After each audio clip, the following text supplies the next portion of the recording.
ಸಂವಿಧಾನ ಬದಲಾವಣೆ ಬಗ್ಗೆ ಸಂಸದ ಅನಂತ್ ಕುಮಾರ್ ಹೇಳಿಕೆ ವಿಚಾರದಲ್ಲಿ ಪ್ರಧಾನಿ ಸಂಸದರು ಮೌನವಾಗಿದ್ದಾರೆ ಎಂದರೆ ಮೌನಂ ಸಮ್ಮತಿ ಲಕ್ಷಣಂ ಅಂತಾನೆ ಅರ್ಥ ಅಲ್ವಾ ಎಂದು ಡಿಸಿಎಂ ಡಿಕೆ ಶಿವಕುಮಾರ್ ಹೇಳಿದ್ದಾರೆ.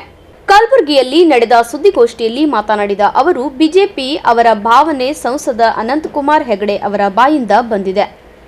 ಇದರ ವಿರುದ್ಧ ನಾವು ಹೋರಾಟಕ್ಕೆ ಕರೆ ಕೊಡುತ್ತೇವೆ. ಜನ ಸಂವಿಧಾನ ಬದಲಾವಣೆ ಹೇಳಿಕೆ ವಿರುದ್ಧ ಹೋರಾಟ ಮಾಡಬೇಕು ಎಂದು ರಾಜ್ಯದ ಜನತೆಗೆ ಕರೆ ಕೊಟ್ಟರು. ಇದೇ ವೇಳೆ ಮಾತನಾಡಿದ ಅವರು, ನಾವು ಚುನಾವಣೆಗೋಸ್ಕರ ಗ್ಯಾರಂಟಿ ಕೊಟ್ಟಿಲ್ಲ, ಜನರ ಬದುಕಿಗಾಗಿ ಗ್ಯಾರಂಟಿ ತಂದಿದ್ದೇವೆ ಎಂದು ಪರೋಕ್ಷವಾಗಿ ಬಿಜೆಪಿ ಚುನಾವಣೆಗಾಗಿ ಗ್ಯಾರಂಟಿ ಮೊರೆ ಹೋಗಿದೆ ಎಂದ ಡಿಕೆಶಿ, ರಾಜ್ಯದಲ್ಲಿ ಕಾಂಗ್ರೆಸ್ 20 ಲೋಕಸಭೆ ಸೀಟ್ ಗೆಲ್ಲುತ್ತೆ ಎಂದು ಭರವಸೆ ವ್ಯಕ್ತಪಡಿಸಿದರು.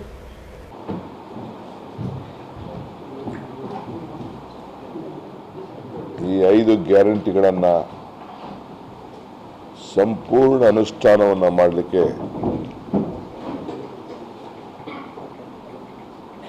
ಬಂದಿದೆ.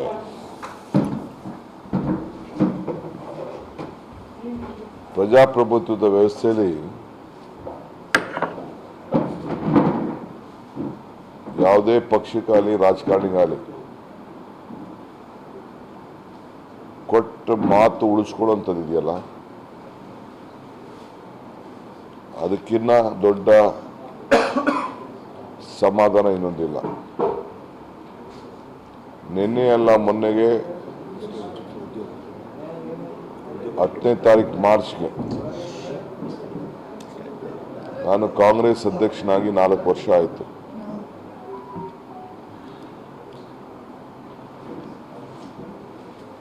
ಪ್ರಜಾಧ್ವನಿ ಪ್ರಾರಂಭ ಮಾಡಿದ ಮೇಲೆ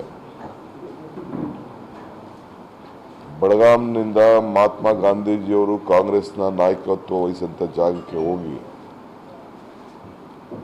ಗಾಂಧಿ ಬಾವಿಲಿ ನೀರನ್ನು ತೆಗೆದು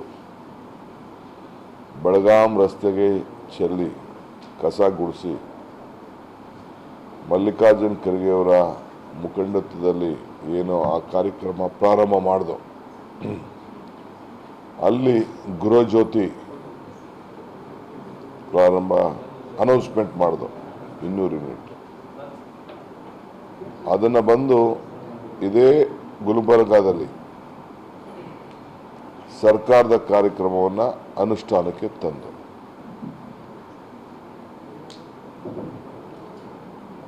ಗೃಹಜ್ಯೋತಿ ಜೊತೆಗೆ ಗೃಹಲಕ್ಷ್ಮಿ, ಶಕ್ತಿ, ಅನ್ನಭಾಗ್ಯ ಮತ್ತು ಯುವ ನಿಧಿ 5 ಕೂಡ 5 ಜಾಗಗಳಲ್ಲಿ ಶಿವಮೊಗ್ಗ, ಮೈಸೂರು, ಬೆಂಗಳೂರು, ಗುಲ್ಬರ್ಗ ಇವನ್ನ ಅನುಷ್ಠಾನಕ್ಕೆ ತಂದು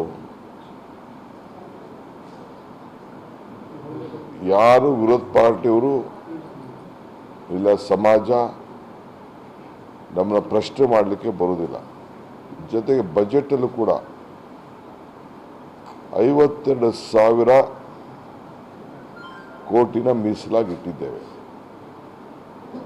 ಇದಲ್ಲದೆ ಇಡೀ ದೇಶದಲ್ಲಿ ನಾವು ಕೊಟ್ಟಂತ ಗ್ಯಾರಂಟಿಯನ್ನು ಜನ ಮೆಚ್ಚಿ ಬಿಜೆಪಿಯವರು ಒಪ್ಪಿ ಅವರು ಕೂಡ ಮೋದಿ ಗ್ಯಾರಂಟಿ ಅಂತ ಶುರು ಮಾಡಿದ್ದಾರೆ. ನಮ್ಮನ್ನ ಗ್ಯಾರಂಟಿ ತೆಗೆದುಕೊಂಡು ನಾನು ಆ ಸ್ಟ್ರಿಪ್ನೆಲ್ಲ ನಮ್ಮ ಪಕ್ಷದ ವತಿಯಿಂದ ಕೊಡ್ತಾ ಇದ್ದೆ ಹಿಂದೆ, ಅದನ್ನು ಅವ್ರು ಕಾಪಿ ಮಾಡಿ ಮಾಡ್ತಾ ಇದ್ದಾರೆ. ಇದಲ್ಲದೆ ಮೊದಲನೇ ಬಾರಿಗೆ ಈ ಸರ್ಕಾರ ತಂದವರು ಮತದಾರರು ಮತ್ತು ಕಾಂಗ್ರೆಸ್ ಕಾರ್ಯಕರ್ತರು. ನಾವು ನೆಪಕ್ಕೆ ಮಾತ್ರ ನಾಯಕರು. ಪ್ರತಿ ತಾಲೂಕಿಗೆ 15 ಜನ ಕಾರ್ಯಕರ್ತರನ್ನ ಪ್ರತಿ ತಾಲೂಕಿನಿಂದ ಅಧ್ಯಕ್ಷರು ಮಾಡಿ 15 ಜನ ಕಾರ್ಯಕರ್ತರನ್ನ, ಜಿಲ್ಲೆಗೆ 15 ಜನ ಕಾರ್ಯಕರ್ತರನ್ನ ಪ್ರತಿ ಜಿಲ್ಲೆಯಲ್ಲೂ ಕೂಡ ಮತ್ತು ತಾಲೂಕಿನಲ್ಲಿ ತಾಲೂಕು ಅಧ್ಯಕ್ಷರಿಗೆ ತಾಲೂಕ್ ಪಂಚಾಯತಿ ವ್ಯಾಪ್ತಿಯಲ್ಲಿ ಒಂದು ಕಚೇರಿ, ಜಿಲ್ಲಾ ಅಧ್ಯಕ್ಷರಿಗೆ ಜಿಲ್ಲಾ ಪಂಚಾಯತಿ ವ್ಯಾಪ್ತಿಯಲ್ಲಿ ಒಂದು ಕಚೇರಿ, ಅವನಿಗೆ 50,000 ರೂಪಾಯಿ ಅವನಿಗೆ ಗೌರವಧನ, 25,000 ರೂಪಾಯಿ 20,000 ರೂಪಾಯಿ ತಾಲೂಕು ಮಟ್ಟದಲ್ಲಿ ಗೌರವಧನ. ರಾಜ್ಯ ಮಟ್ಟದ 5 ಜನ, ಒಬ್ಬರು ಅಧ್ಯಕ್ಷರು 5 ಉಪಾಧ್ಯಕ್ಷರು ಮತ್ತು ಎಲ್ಲ ಜಿಲ್ಲಾಧ್ಯಕ್ಷರು ಅದಕ್ಕೆ ಸದಸ್ಯರಿರ್ತಾರೆ. ಕ್ಯಾಬಿನೆಟ್ ಸ್ಟೇಟಸ್ಸು ರಾಜ್ಯ ಮಟ್ಟದ ಅಧ್ಯಕ್ಷರಿಗೆ ಕೊಟ್ಟು 4 ಜನ ಉಪಾಧ್ಯಕ್ಷರನ್ನ 5 ಜನ ಉಪಾಧ್ಯಕ್ಷರು ಕೊಟ್ಟಿದೆ. ಒಬ್ಬರು ಮಾತ್ರ ನೇಮಕ ಮಾಡಬೇಕಷ್ಟೆ. ಮಾಡಿ ಇವತ್ತು ನಾವೆಲ್ಲ ಒಂದು ದೊಡ್ಡ ಕಾರ್ಯಕರ್ತರಿಗೆ ಶಕ್ತಿ ತುಂಬುವಂಥ ಕೆಲಸವನ್ನು ಕೂಡ ನಾವು ಮಾಡಿದ್ದೇವೆ. ಎರಡನೇದು, ಅಭಿವೃದ್ಧಿ ವಿಚಾರದಲ್ಲಿ ತಮಗಾಗಲೇ ತಾವು ನೋಡಿದ್ದೀರಿ. ಬಜೆಟಲ್ಲಿ ನಾವೇನು ಬಜೆಟಲ್ಲಿ 3,70,4,00,000 ಕೋಟಿ ಬಜೆಟ್ ಮಂಡಿಸಿದೆ. Education department, social welfare department, ಸಂಬಳ, ಸಾರಿಗೆ, ಸಾಲ ಅಲ್ಲದೆ ಅದರಲ್ಲಿ ಅಭಿವೃದ್ಧಿಗೆ ನಮ್ಮ ಗ್ಯಾರಂಟಿನೂ ಬಿಟ್ಟು 52,000 ಬಿಟ್ಟು ಈ 52,000 ಕೂಡ ಜನರ ಗ್ಯಾರಂಟಿಗೆ ಹೋಗ್ತಾ ಇದೆ. ಅವರ ಫ್ಯಾಮಿಲಿಯ ಬದುಕಿನಲ್ಲಿ ಬದಲಾವಣೆ ಮಾಡಲಿಕ್ಕೆ ಹೋಗ್ತಾ ಇದೆ. ಅದಲ್ಲದೆ ಡೆವಲಪ್ಮೆಂಟ್ ವರ್ಕ್ಗೆ 1,26,00,000 1,26,000 ಕೋಟಿ ಹಣ, ಅದು ಕೂಡ ಇವತ್ತು ನಾವು ಮೀಸಲಾಗಿ ನಾವು ಇಟ್ಟಿದ್ದೇವೆ. ಇದಲ್ಲದೆ ಕನ್ನಡದ ಸ್ವಾಭಿಮಾನ ಗೌರವ ಉಳಿಸ್ಕೊಳ್ಳಿಕ್ಕೆ ನಮಗೆ ಕನ್ನಡದ ಏನು ಒಂದು ಗೌರವ, ಒಂದು ಆತಂಕ ಇತ್ತು. ಸಂಘಟನೆಗಳು ಹೋರಾಟ ಮಾಡಿದ್ರು, ಒಂದು ಕಾನೂನನ್ನು ತೆಗೆದುಕೊಂಡು ಬಂದರು. ಇವತ್ತು ನಾವು 60%, 50% ಅಷ್ಟು ಬೋರ್ಡು ಐ ಥಿಂಕ್ ಇವತ್ತು ನಾಳೆಗೋ ಎಂಡ್ ಆಗ್ತಾ ಇದೆ. ನಾನು 15 ದಿನ ಸ್ವಲ್ಪ ಜಾಸ್ತಿ ಮಾಡಿದೆ, ಏಕೆಂದರೆ ಈ ಮ್ಯಾನುಫ್ಯಾಕ್ಚರರ್ ಸ್ವಲ್ಪ ಲೇಟ್ ಆಗ್ತದೆ. ಅದನ್ನು ತಯಾರು ಮಾಡೋಂಥವ್ರಿಗೆ ಎಕ್ಸ್ಟ್ರಾ ಎಕ್ಸ್ಪ್ಲಾಟೇಷನ್ ಎಲ್ಲ ಆಗ್ತಾಯಿತ್ತು.